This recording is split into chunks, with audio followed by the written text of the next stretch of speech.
Rome is an incredible and magical place. I want to invite you to accompany me on this journey. My book will be out in November and is entitled She Seduced Me, A Love Affair with Rome. In the very first words of the book, I try to capture something of the spirit of the city.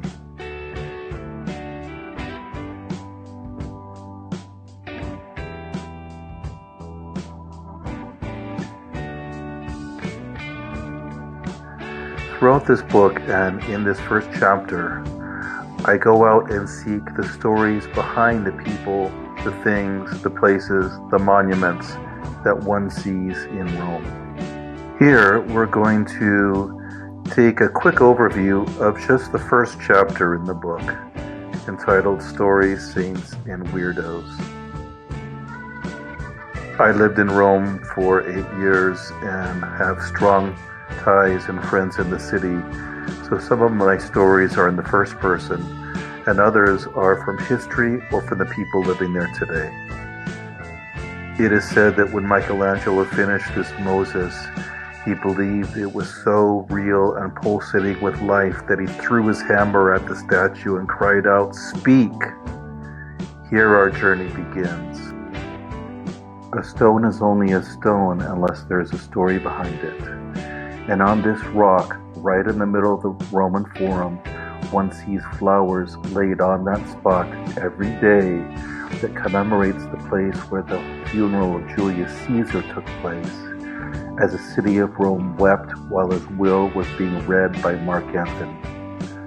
Rome would be nothing today if the movers and shakers in the Renaissance didn't decide to construct and create a great city where there had remained only decadence.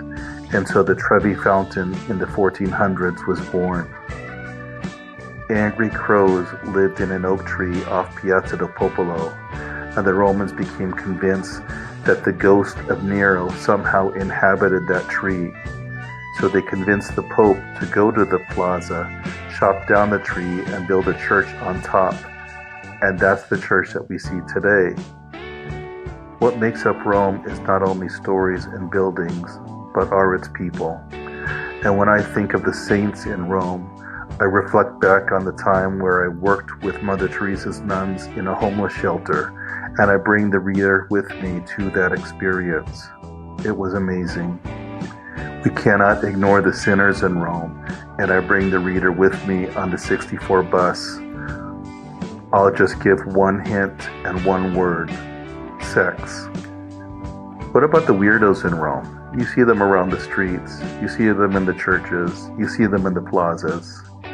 To bring it home to the reader, I recount my own experience with one of these weirdos. He's actually in the photo, in which he was said to be a saint, but in his personal life, he was molesting seminarians. I hope the reader will accompany me on this journey through Rome as we find the stories behind the buildings and the art and the culture, as we encounter people who inspire us and people we pity, as we are filled with joy, maybe filled with horror, but always full of magic. I hope you enjoyed the overview of the first chapter of my book, She Seduced Me, A Love Affair with Rome. Until next time.